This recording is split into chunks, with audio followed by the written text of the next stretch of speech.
अस्सलाम वालेकुम रहमतुल्लाहि व बरकातुहू। प्यारे बच्चों, आज हम फिफ्थ इंग्लिश में जो हमने ये लेसन पढ़ी है द प्रोडिगल सन, तो आज हम इसके आखिर पर जो सवालात आए हैं, क्वेश्चंस आए हैं, आज हम इनको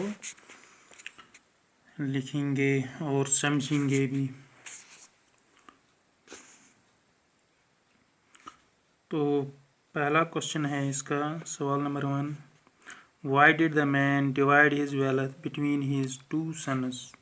जो वो आदमी था उसने अपने दो बेटों में अपनी वेल्थ यानी जायदाद क्यों तकसीम की।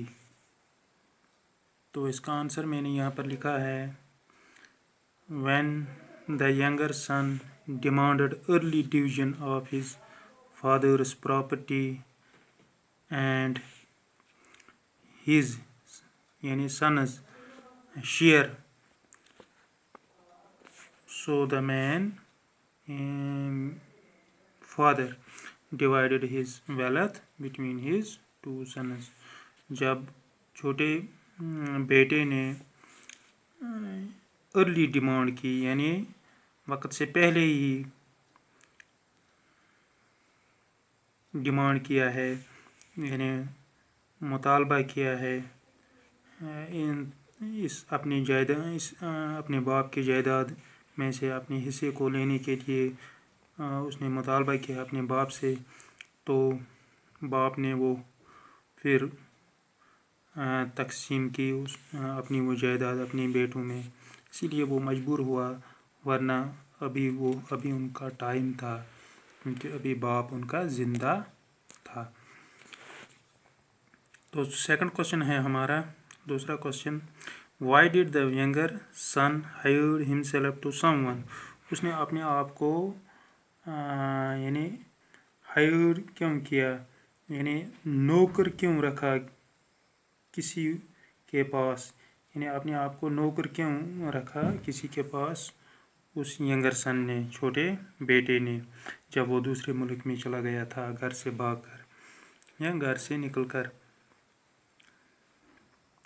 तो इसका आंसर मैंने यहाँ पर लिखा है, when the younger son spent all his money lavishly, यानी उसने बहुत ही अननेसेसरीली ज़ाया किए हैं, सब पैसे ख़त्म किए हैं इन अदर कंट्री, दूसरे मुल्क जाकर, and was almost starved to death, और अब वो फाके से मरने लगा।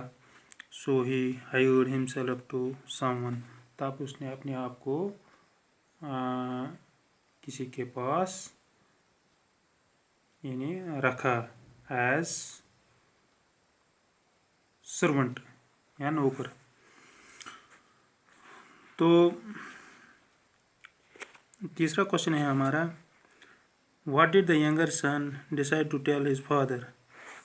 तो जब वहाँ वो हालात हुए उसके मरने के करीब था वो वहाँ, तो फिर उसको वहाँ फिर खाने पीने को कुछ नहीं मिलता था, तो उसने फिर क्या फैसला किया कि मैं अपने बाप से क्या कहूँ, यानी मैं वापस जाऊँगा अब अपने बाप के पास, उसको क्या कहूँगा।